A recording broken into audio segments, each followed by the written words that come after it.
صحابہ کہف کو اللہ تعالیٰ نے جب نیند سے بیدار کیا تو پھر کیا ہوا؟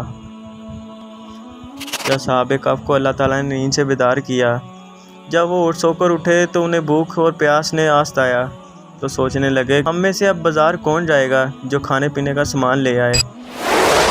پھر فیصلہ ہوا کہ ایک شخص کھڑا ہوا اور کہنے لگا کہ میں جاؤں گا۔ جب وہ بازار پہنچا، اس نے کچھ کھانے پینے کا سامان خریدا۔ جیسے ہی اس نے پیسے دیے تو سکہ دیکھ کر دکاندار حیران رہ گیا، کیونکہ سکے اوپر اس بادشاہ کی تصویر تھی جو آج سے 300 سال پہلے حکومت کرتا تھا۔ وہ بڑا حیران ہوا کہ بھائی یہ تمہارے پاس کیسے آیا؟ تم کون ہو؟ اس نے کوئی جواب نہ دیا۔ دکاندار نے کہا جو پیسے تم مجھے دے رہا ہے اس بادشاہ کو مرے ہوئے دنیا سے 300 سال ہو چکے ہیں، اس کا نام و نشان بھی نہیں ہے، اب نیا بادشاہ ہے۔ اس نے فیصلہ کیا کہ چلو تمہیں بادشاہ کے پاس جانا ہوگا۔ تبھی کچھ بازار والے لوگ اسے لے کر بادشاہ کے دربار میں حاضر ہوئے، اور بادشاہ جانتا تھا کہ صحابہ کہف کو اللہ تعالیٰ نے ایک غار میں سلایا ہوا تھا۔ وہ ایک بادشاہ سے ڈر کر ایک غار کے اندر سوئے ہوئے تھے۔ اللہ تعالیٰ نے ان پر نیند طاری کر دی تھی۔ وہ بادشاہ ایک نیک دل اور رحم والا تھا۔ اس شخص سے دریافت کیا کہ کیا تم وہی ہو؟ تمہارے ساتھی تمہارے ساتھ موجود ہیں جنہیں اللہ تعالیٰ نے 300 سال کے لیے سلا دیا تھا؟ تو وہ بادشاہ کے الفاظ سن کر بہت حیران ہوا۔ اس نے کہا 300 سال؟ مجھے تو ایسا لگتا ہے جیسے میں 2 دن سویا ہوں اور تیسرے دن آپ باہر آ گئے ہوں۔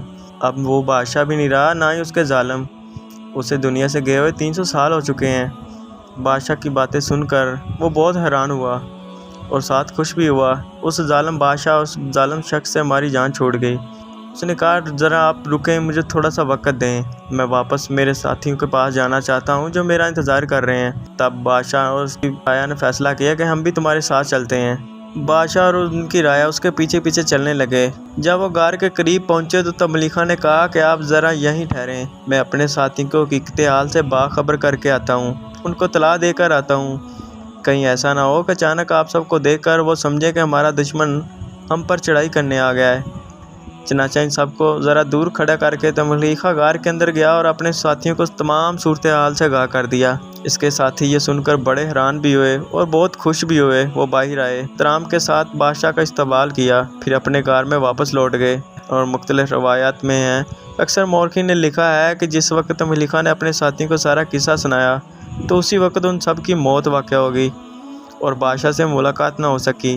ابو حیان نے یہ روایت نقل کی ہے کہ ملاقات کے بعد صحابہ کہف نے بادشاہ اور اہل شہر سے کہا کہ اب ہم آپ سے رخصت چاہتے ہیں، اور غار کے اندر چلے گئے۔ اسی وقت سب وفات پا گئے۔ متعارف القرآن صحابہ کہف کی تعداد۔ اس سوال کے جواب میں اللہ تعالیٰ حضور نبی کریم صلی اللہ علیہ وسلم سے مخاطب ہو کر فرماتا ہے کچھ لوگ تو کہیں گے کہ صحابہ کہف 3 تھے اور چوتھا ان کا کتا، کچھ کہیں گے کہ 5 تھے اور چھٹا ان کا کتا، کچھ کہیں گے کہ وہ 7 تھے اور 8واں ان کا کتا۔ آپ کہہ دیجئے کہ میرا پروردگار ان کی تعداد کو بخوبی جاننے والا ہے، انہیں بہت ہی کم لوگ جانتے ہیں، ان کے بارے میں صرف سرسری گفتگو ہی کریں اور ان میں سے کسی سے بھی ان کے بارے میں کوئی پوچھ گچھ نہ کریں۔ سورۃ کہف آیت نمبر 22۔ بعض مفسرین نے چند صحابہ کرام کے حوالے سے یہ اندازہ ظاہر کیا ہے کہ ان کی تعداد 7 ہو سکتی ہے، لیکن اصل حکم وہی ہے جو اللہ تعالیٰ نے اپنے محبوب نبی کریم صلی اللہ علیہ وسلم سے فرما دیا ہے کہ آپ کہہ دیجئے کہ میرا پروردگار ہی ان کی تعداد کو بخوبی جاننے والا ہے۔ اس کے ساتھ ہی اللہ تعالیٰ نے ان کے بارے میں غیر ضروری گفتگو، پوچھ گچھ اور چھان بین سے بھی منع فرما دیا۔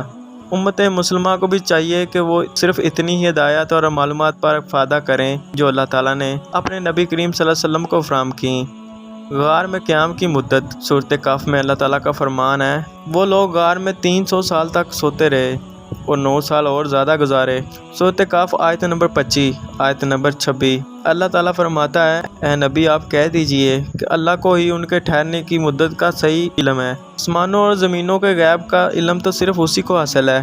سورۃ کہف آیت نمبر 26۔ تفسیر کے مطابق اس کا مفہوم یہ ہے کہ اہل کتاب اور کوئی اور اس مدت سے اختلاف کرے تو آپ ان سے کہہ دیجئے کہ تم زیادہ جانتے ہو یا اللہ۔ جب اس نے 309 سال تک مدت بتائی ہے تو یہی صحیح ہے، صرف اللہ ہی جانتا ہے کہ وہ کتنی مدت غار میں رہے، کیونکہ آسمان اور زمین کا تمام تر علم تو صرف اللہ ہی کو ہے اور وہ ہر چیز سے بخوبی واقف ہے۔